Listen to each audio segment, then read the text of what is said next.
to chairman this very, very important council. I want to believe that because of the nature and the type of people that you have in that council, you will make a lot of significant contributions and impact in the development of Lagos State and by extension, our great country, Nigeria. Thank you very much. Let me also say that my Honorable Minister, Professor Ita Kumbasiewa, asked me to, specially deliver his appreciation to this gathering, because everything that you said is like a furtherance of the new national policy on science, technology, and innovation that very many of our participants here took part in developing. I've been told, or I was told I would have 40 minutes. When I looked at the program, I realized it's just 20 minutes. But again, I like to copy people, and I've been copying him. And I checked the time when he started. By the time he was saying thank you, it was exactly 40 minutes.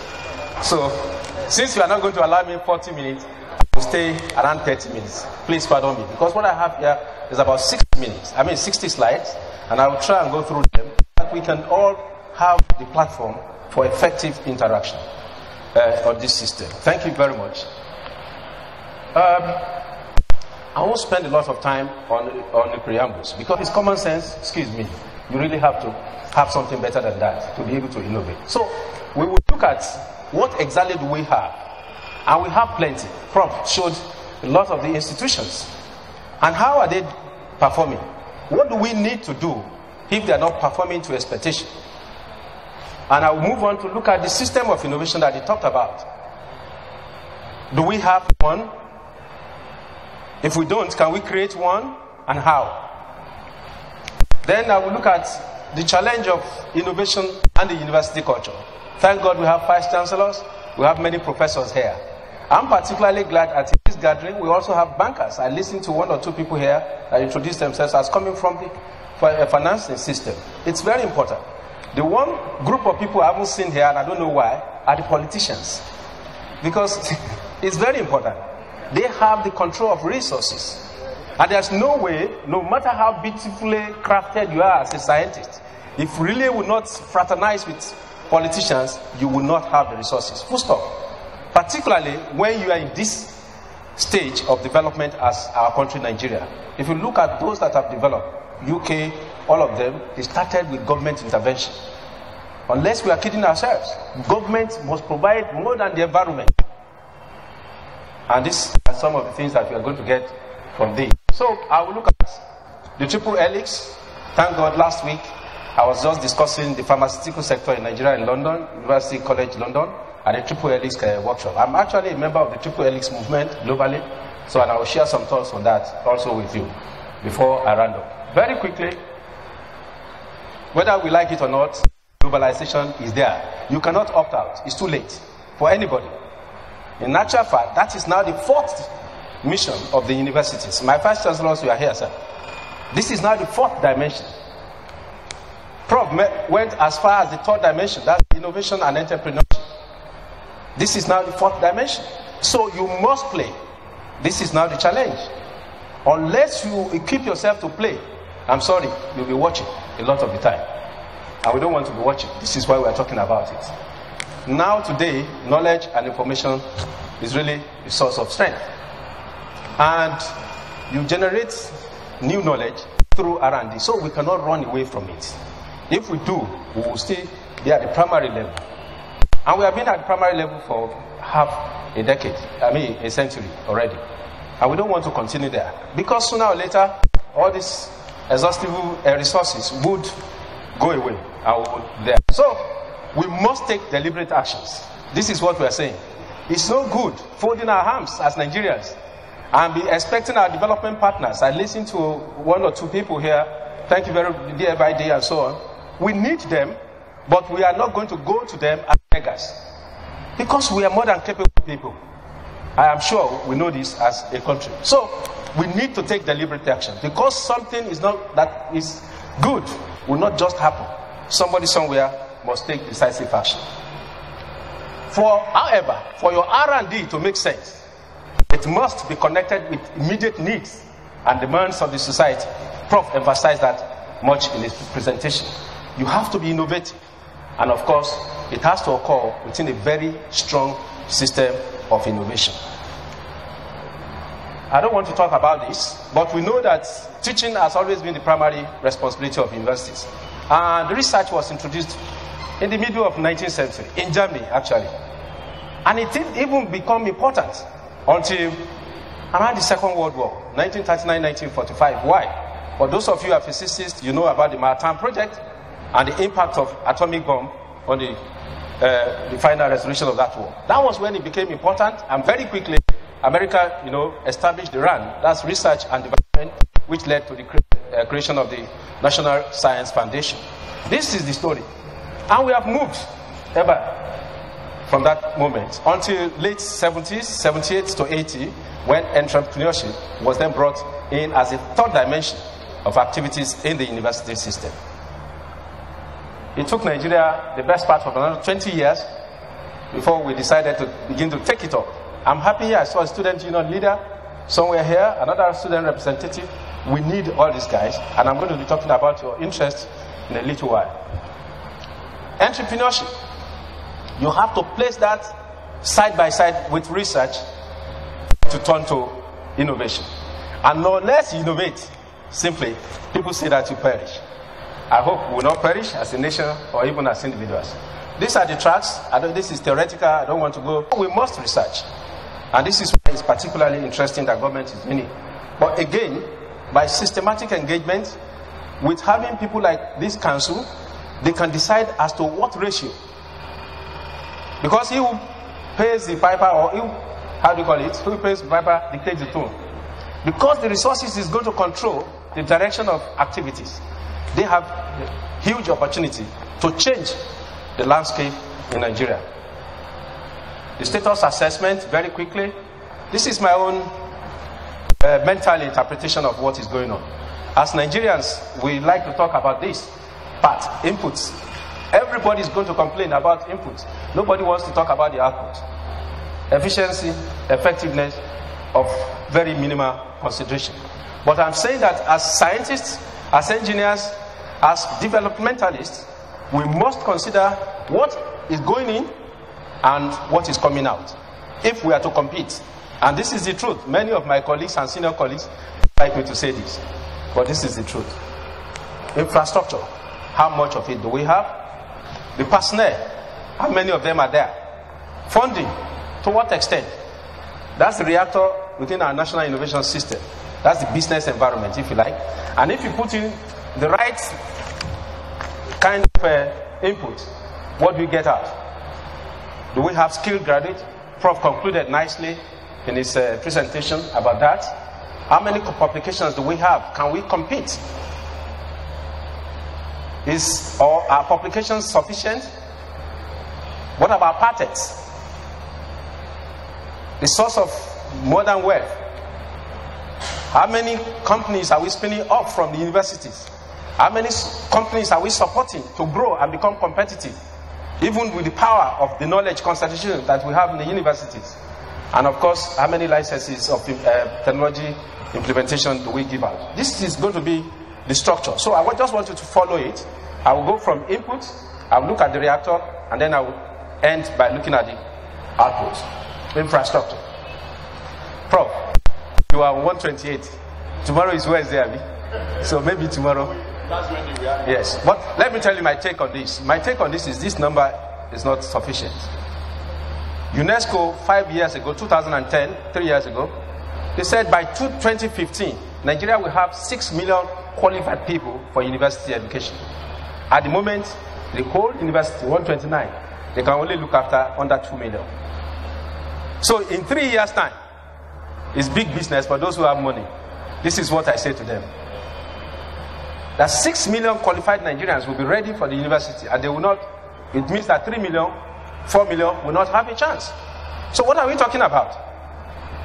What are we talking about? Every year in China, they graduate between 500,000 and 600,000 scientists and engineers. Every year.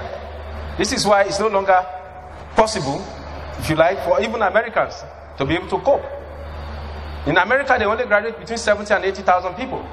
China graduates every year 500, 600,000 scientists and engineers. Where are we? What are we talking about? So we need more, but we need to do better. We need to set better standard. This is what we are saying. University of Cairo is not outside Africa. Has close to 250 students. University of Cairo in Africa. They have close to 17,000 teachers. The whole of Nigeria University, how many teachers do we have? Lecturers? How many? Sir? 39,000. Is that 39,000? One university has half of. So, we really have to get our priorities right. There's no question about that, in my own opinion. And all these other ones, sorry, what's happening here? Anyway, it's not disturbing me. These are part of the infrastructure. Because again, what we have that can support R&D, one of them is technology incubation centers. Are they really incubating businesses? These are some of the challenges that we have to look at. Again, in fact, one of the very first ones was established in Agege, here in Lagos. What is the state of that? And since that time, have we established any more? China started about the same time as Nigeria on this incubation project, precisely 1988. UNILAG, OAU, and one independent consultant worked on it for Nigeria, 1988. The first one was established in 1991. Today we have about 26. China, that started about the same time as Nigeria, today has 1,700, 1,700. Yes. US, that initiated it in late 60s and late 50s, 1958 precisely, has about 1,200. About 20% of which are based in the university. So where are we? Why are we not looking at this? Why are we not looking at it? And I'll tell you why it's so important as we move on. These are the IPTT offices. This was by NOTAB, National Office of Technology Acquisition and Promotion in Nigeria. Because of the critical importance of this kind of infrastructure, government has also decided that we must do it. And we started doing this in the last 4 or 5 years. We went to UK with 22 professors to look at how it's been done in the UK. Because nothing of this nature was actually in the United Kingdom. I went to school there in the mid-80s, up until the 1996 when Tony Blair became Prime Minister in the UK. That was when this became important. From less than 200 workers, today they have close to 5,000 workers in this kind of activities. We need to do our strategy. The catching up strategy is different from staying ahead strategies, and we have to do it. Now, in terms of assessment, where are our universities? I decided not to put names here. I'm from Obafemi Awolowo University. We had a change of name and we adopted it. But some other universities, vice chancellor. So I don't want to put the name there. So because my organs are here. Anyway, you see, this is also very important. But let me tell you the good news about this. When you look at the last 5 years, look at the number of universities in Nigeria that now are among the top 100. This is, for me, good news. It means something is working. And I just want to say kudos to our Vice Chancellor, especially the first generation one. All 5 have now appeared among the top 100. Before then, it used to be very close to 1 or 0. So something is working. PZ, Aland, you are here. I think Nestle, you are here. These are some... Okay. So, this is the way forward for all of us. We have to strengthen and support the institutions so they can deliver on our needs. Last week, we were told how Unilever relies heavily on University of Liverpool. Until I listened to that lecture, I thought that the only thing about Liverpool is Liverpool Football Club that I support. But there, I realized that that university has contributed so much to Unilever. And of course, the other way around is also true. They put in so much money. I was at a gathering here in Nigeria. I listened to Cadbury and what they are trying to do with Unilag. They have to do more. Nestle should engage. Procter & Gamble should engage. In South Africa, Procter & Gamble is one of the leading innovative outfits in the world. They rely heavily on innovation. But they have within their rank and file more than 2,000 PhD workers in order to be able to stay with the competition. So it's not something that will come just like that. Anyway, these are the specific names. I'm going to go over that. I don't want you to see it, except if you are from Ife. If you are from Ife, OAU, then I'll let you see it. You see, OAU is number 1 by 2013. This is July 2nd ranking, 2013. And we have maintained our position over a period of time. And UNILAG, of course, their big brothers coming behind on the 3rd position. Don't worry, sir. It's our pleasure to be able to relate to this. Now, the input, as far as personnel and funding is concerned, what I've done here is to rely on the recently compiled data coming from NEPAD, Office of Science and Technology, again, which was conducted by my agency. It was done in collaboration with 19 other countries in Africa. And for the first time, we published in 2011 May, African Innovation Outlook, and a lot of this data is extracted from there. You can see, R&D personnel and researchers. Researchers are very small in number. Sorry, why is this thing not going off? Okay, don't let me waste my time here. Anyway, you can see this comparative analysis with other African countries. This is very important. And Prof, when you were making your speech, you said evidence-based policy making. You were one of the key consultants on the recently concluded policy on national science, technology, and innovation. We used a lot of this to convince members of the National Assembly and even Mr. President before the policy was approved. Because suddenly they realized that Nigeria is not African giant as we used to portray.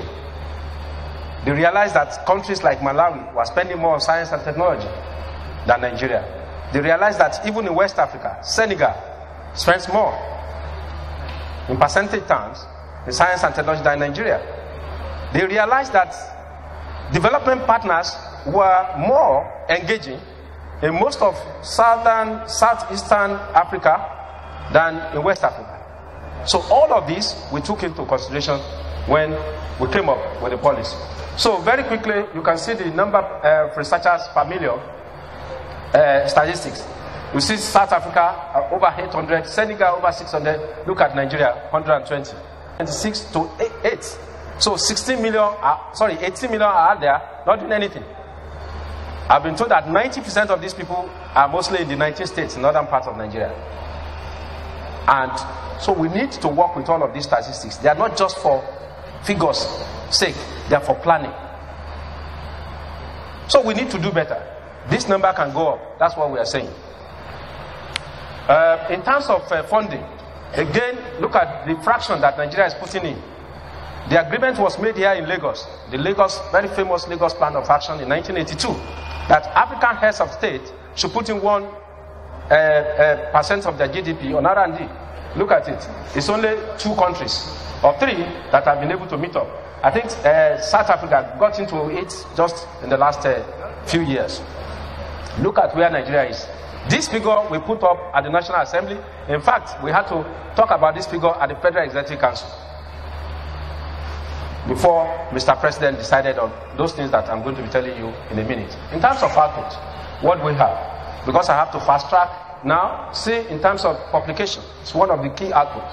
This is where we are. We are in Group 2 in Africa. That's not good enough. We should be in Group 1, particularly when you look at the sheer number, the magnitude of people that we have behind the bench. Patents, again, look at approved patents, 66 in Nigeria between 1999 and 2010. One university in China produces over 360 every year. One university produces over, in other words, 1 per day, 1 patent per day. 1 patent per day. How did they do it? Again, these are simple housekeeping measures as far as I'm concerned. New file formation, we don't have the record as a result of university intervention. Why is this important? Prof emphasized when he was making his contribution that knowledge economy. For me, it means that universities where we have the largest concentration of knowledgeable people, concentration, you know the percentage I'm talking about, they are the people who are supposed to be in charge.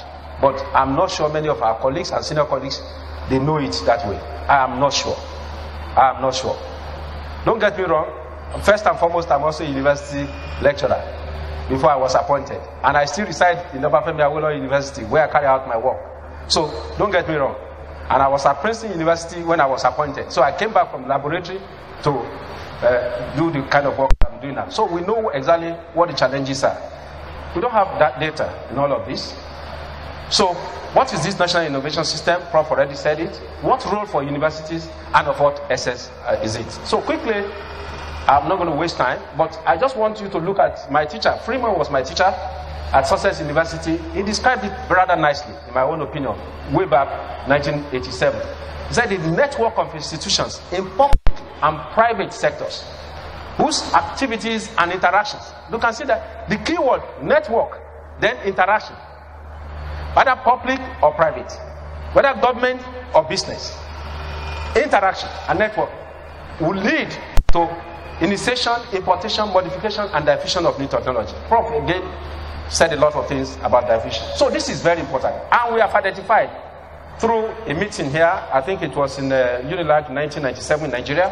Scott Tiffin came here and he identified 4 key elements. There are so many elements within the National Innovation System, but 4 key ones he identified: education and research, industry, government, and finance. This is why I was particularly glad that the finance people are here. And you will see why it's important as you make progress. This is the way I see it going forward. You can see very well the triple helix approach that we are talking about is right at the base here. And this is the way.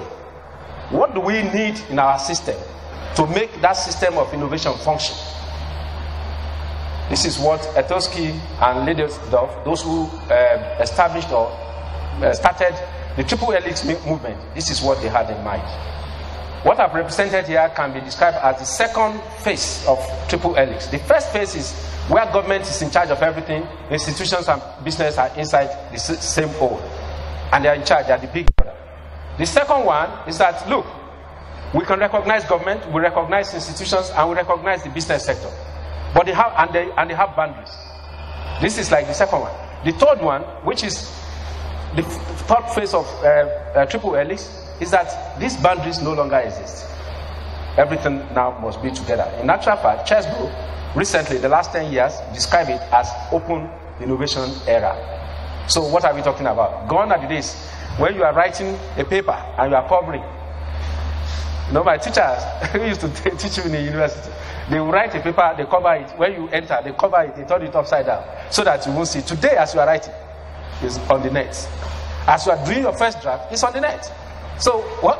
This is open innovation era. And what we are saying is that it's no longer knowledge flow, as if it's a reservoir somewhere. It's what we call knowledge exchange and knowledge circulation. So you need, within your system, to make it important and strong and impactful, you need to have all these interfacial organizations. And I'll tell you how the new policy is taking care of this as I make progress. So, the role of universities. This is just stating the obvious. The one that is not so obvious is the one here in this column, providing public space. This is where the interaction has to occur. It must be embraced, whether we like it or not. And what I say to university, and I very much appreciated the fact that when the Deputy Vice Chancellor introduced himself, he said, Deputy Vice Chancellor, I think at academics and then research. I was fascinated because this is doing something differently. I hope you'll be able to make the kind of impact that that kind of initiative actually demands. So, if we have time during discussion, we can expand on this. This is like models that have gone on. The third one, obviously, is the present one, where we are saying that even at the conceptualization stage, when you are just trying to put your research why they should, in my own, there's no time to discuss it. But I'm going to use a case experience because my Oga here showed the one for the beautiful chicken, isn't it? You know, everybody talks about the ranking of university system globally. MIT has never been outside the top 4 in the last 20 years, in my opinion. But this is what they have managed to achieve. You can see it. Look at the figures. I was just telling you that look at 632 in 1 year. 632 patents in 1 year. Look at spin-offs. Look at all of this. We can have another 1-hour lecture on how they managed to achieve this. Because at MIT, they told me, they said they run with all comers. They don't pick winners. And that's a unique brand. Because it's a brand, it's a global brand, they said they run with all ideas. They don't pick winners. So those of us from here, where we're always hide under scarce resources. We say, let's look for the bright ideas and then we try to implement. So because of that, a lot of traffic develops along the way. Anyway, in summary, and I use this a lot, and the figures are not there. If you consider MIT as a nation, the kind of businesses that they have generated over the last 200 years is enough to make them among the top 20. Nigeria is looking to becoming one of the top 20 countries in the world. If you consider that university alone, in terms of businesses that they have established, over 30,000 businesses, they have generated over $2.1 trillion US. That will make them rank among the top 20 countries. And that's just one university. Of course, in that university, you know that 22,000 students, close to 17,000 lecturers. About 22,000 students, close to 17,000 lecturers. Harvard has about 17,000 students. They have about 11,000 lecturers. The best university in this part of the world is African Institute of Science and Technology in Abuja, has 120 students with 42 lecturers. Ife, we have over 30,000 students, we have under 2,000 lecturers. So you can see the difference, how much attention we are paying to details. So I've said this, and the challenges, this is really what we are trying to do. This is what the Lagos government is trying to bridge. This is the gap. This is the crack. That crack has to be addressed. And it's not going to be addressed by international development partners. It has to be addressed by us. This is the picture of our national system of innovation. This is why it's important that the kind of council that is organizing this kind of meeting is so important. This is what the gap we are trying to fill. I don't have the time to share this. The work is still ongoing. We looked at a knowledge-driven sector in Nigeria, the pharmaceutical sector, and asked ourselves, to what extent are they interacting? Because we have been talking about, theories. What we saw here and what we are seeing this is the reflection. It's a whole paper that I've just reduced to that. You can see the different, excuses that they give. So you need this to be able to formulate a good policy and intervention policies for that matter. Look at technology incubators. They were established to support, commercialization of R&D. To what extent are we interacting with them? You can see universities here. Consulting universities is second to the last. It's not important. It should be important. We should really concern ourselves with the activities going on there. But the fact remains that we are waiting for them to come to us. They are waiting for us to come to them. And in the end, nobody is meeting. And I will tell you how we are trying to resolve that. These are tenants interaction and one. That's global. Somebody described university lecturers or universities as almost, he said, repulsive gambler or exiled royals. He said because they are never going to have enough money to do whatever they want to do. And it's very interesting. This last week in England. So we have all of this as challenges. But in spite of all of this, we should still go for research carried out, particularly in Lagos State. Because those of you who know the statistics, Lagos has close to 70% of Nigerian industrial concern. And so we have sat in Lagos State, looked at how they are doing. Sectors where they are doing very well, Nigerian wire and cable, compares with any quality anywhere in the world. We carried out to know exactly why are they doing well. And we find that they rely on open innovation. It's self-regulation that is keeping them and keeping their standard. So we have to learn, as we're learning from failures, we're also learning from successes. And these are all based on empirical studies. It's not sitting down somewhere and looking, we're saying, what is it that we have? For us to be able to give quality advice to government, we needed to understand all the coordinates of the different problems and be able to put them in proper perspective. And Nigerians, we started with Lagos Chambers of Commerce and Industry, Academy of Science and Engineering. We went to the military. We went to the National Assembly. We invited over 630 cream de la cream of Nigerian experts in different fields in order to be able to come up with this policy. And what's the outcome? The outcome is what I'm going to spend the next few minutes on, and then I'll round up. Priority setting. That's the first thing that Prof mentioned for this council. This is consistent with the national policy. I'm not surprised because Prof was chairman of so many of these committees during the policy process. So it's very important But I was surprised when he was rolling out all the things that the council is looking at. Please, you have to look at less in order to be successful. We should learn to do few things and do them well. And so we can build on it as we make progress in the different enclaves. S&T administration and governance is weak. We need to strengthen it. And Mr. President has agreed that he himself will be the chairman of National Research and Innovation Council. Deliberately, we left out development and we moved to innovation. The Research and Innovation Council. Because people are happy and comfortable. They're happy and comfortable just doing research and development, demonstration, and the stuff. We want to move to the market. This is why the emphasis is on this. And to be able to achieve that, we know that we need funding support from government. And government again agreed. It took us about 3 visits to the Federal Executive Council for Mr. President to endorse this funding. So going forward, we are going to have a National Research and Innovation Fund. All of this synchronizes with what the state government here is doing. They have their roles, they have their specificities, and all of these other ones, Prof already highlighted. So I just would move forward. Venture capital is very important because new technologies need risk takers to turn them to businesses. University professors will not go and start business with their not so big wages. So government must necessarily bring this to bear. And we are saying that the seed money will now be obtained from the National Research and Innovation Fund that will be given out to people at less than 5%. Let me also mention that the Indian government has already showed huge intention to support this with a lot of money. Natural fact, $1 billion. As when it comes, we will let you also into it.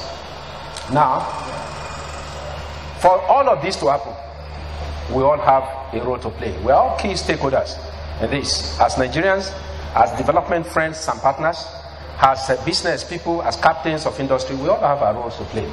In my opinion, I've already put all of this in a table.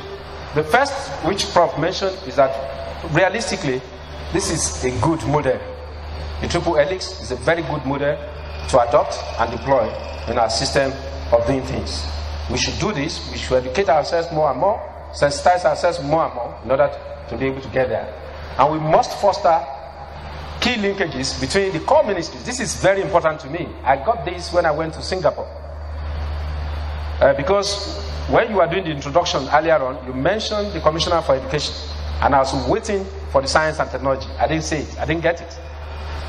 And the whole initiative actually started when Femi Amsat, who are classmates in Olivet, was Commissioner for Science and Technology in Lagos State. So I was waiting to see who is coming up. This is the triple helix that we're talking about. The originator is Toski himself. He presented this to us in Indonesia last year as his thinking. And this is always changing. You see, the major concern is the interfaces. What is happening between industry and academia? Between the state in this case is government, and academia. Between state and industry.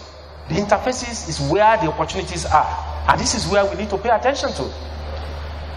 This is where we need to pay attention to. All these boundaries that you see have collapsed as a result of globalization, as a result of open innovation.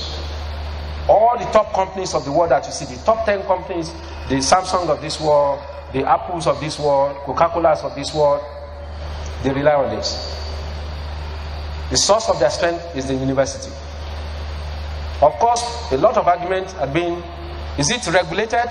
Is it through individuals or institutional engagement? Again, we can work it out. But we can really better the loss of our people if we deploy this strategy.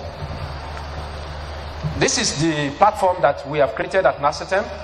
We are yet to functionalize it. Maybe I'm going to submit a proposal to you, sir, for you to see this. What is happening here is that, again, we are relying on the power of ICT to make this happen. If Mohammed will not go to mountain, then the mountain can come to Mohammed. What are we saying? Academia, government, and institutions can interact through what we call knowledge management platform. It's like a portal. So if you have a challenge, I'm a material scientist first and foremost. If I work on plastics, for instance, these chairs that we make, if you sit comfortably as Oga is sitting and you lean backwards a number of times, the chair will give way. That's a structural problem. Now, if I have a solution as a material scientist, the industrialist will tell us that it has this challenge. How can it be solved? And as a material scientist, I'll tell you my authorities in plastics. This is the solution. And on the net, without even moving. This is the kernel. This is the secret of this. We are looking for money to actualize it. So, Prof, maybe the first proposal is going to come to you. Thank you very much. This was first discussed in Scotland, actually, about 5 years ago. And since that time, we have submitted proposals to people to support this initiative. I was in London last week at Google campus. There's somebody that mentioned something like that. His business is based on ICT. Google campus, just a facility provided by the mayor of London. Just 6-story buildings, young and bright guys meeting using ICT. Nothing. And I asked them, why would you spend so much money in London, occupy so much space, without... They said, no, don't worry. These people, Google is the one that bought all the computers. Any discovery from here, Google is going to uptake immediately. Besides, these people will make money, and of course they will pay tax. You know, in London, 30% is the minimum tax you pay. So you can see, and the same thing is this direction in Lagos State. So you do things, you catalyze it. The young ones are too bright to be left the way we are leaving them. For a country to have close to 45% unemployment of the small number of graduates, how many graduates have we ever produced in Nigeria? How many? I would argue that they are less than 15 million. So this is the challenge. We can do something about these people. We have to engage them constructively. Again, these are the key rules for people. Anybody who wants to share this slide can have it. This is from World Intellectual Property Organization. Again, stating clearly what the roles of the different key actors should be within that system. I mentioned to you that for us, it's critical that education, science and technology, as well as trade, investment and industry. Is it trade? Trade and investment. It's actually industry, trade and investment. Please, Femi, try and correct this. It's industry, trade and investment. Because this would have been terrible if this is all we are doing, buying and selling. So, please, in Lagos State, we must make it happen. Okay? Please, when you go to council, it's very important. Let us make this happen. Making it happen means that you call yourself, the 3 commissioners, must have a time during the month when you meet. What's the direction? Because if you don't do it, it's not going to happen by chance. Again, this is putting, you know, we are teachers. We like to follow my dad's example. We try to articulate all of these things in a way. This was a paper that I published in the Asian Policy Journal 2 years ago. So exactly, and it's titled R&D and the Challenge of Wealth Creation in Nigeria. And I got so many responses globally on this. In fact, one of the guys that responded is advisor to Canadian and Irish government on economic matters. And he said one thing that he liked in all of this, in that paper, is the fact that I never mentioned the money, and yet I was talking about wealth. So this is the model for us. Again, this is, how do you call it, work in progress. We are saying that you conceptualize your idea, you can go to the market with it. We have many people who are talented, they don't have any linkage, they don't have any formal education, they are just talented. It's consistent with my August submission. Institutions will have to put relevant policy measures in place to promote R&D as well as innovation in order to enhance their capacity to generate, protect, safeguard, and market intellectual property emanating from staff and students. In Israel, you see one staff, one student farm, and they're making a lot of money. Looking at just dry cell, I was fascinated. We'll talk about it if we have the time. The need to grow the pool. This is for the youth. The pool of technology entrepreneurs in our system is crucial. One may even consider, this is what I'm saying, a program in technology extension. You know, the agri extension workers, they made a lot of impact. Oga from IITA, I'm sure you know the impact of agri extension workers in the agri sector. We are saying that can't we extend that for the uniqueness of our system? Bring in technology extension workers as a degree, either in sciences, engineering, or even social sciences. We need now to begin to work together in form of clusters. I know that OAU has a central laboratory facility. I have a very interesting story on that, and I know you also have. And I'm aware that even Lagos is starting within the same region, wherever we can cluster this, and the advantages are huge. not only for us as institution, but for the students and for the industry. Because then, PZ will come to you, because they will have visited those facilities and see that they are first class, with first class mind, trying to roll out first class results. Government needs to intensify efforts at commercialization of R&D, that policy that I showed earlier on, we need to implement it. Thank God that FIRO and other agencies of government are here. We are doing our best to ensure that that is done. And finally, I believe that universities must engage in renewal of economic and social system, but above all, continue to produce top-class graduates, particularly with masters and PhDs. Brazil has a similar vision to Nigeria, but they identified that they need 10,000 PhDs every year to be able to attain their vision.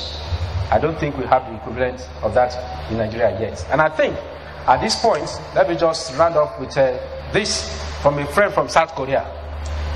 He said, when the winds of change are blowing, number of sets of people, some of them will build a shelter, they make sure that they are comfortable, but others look at the opportunities and build a windmill. Thank you very much for your kind attention.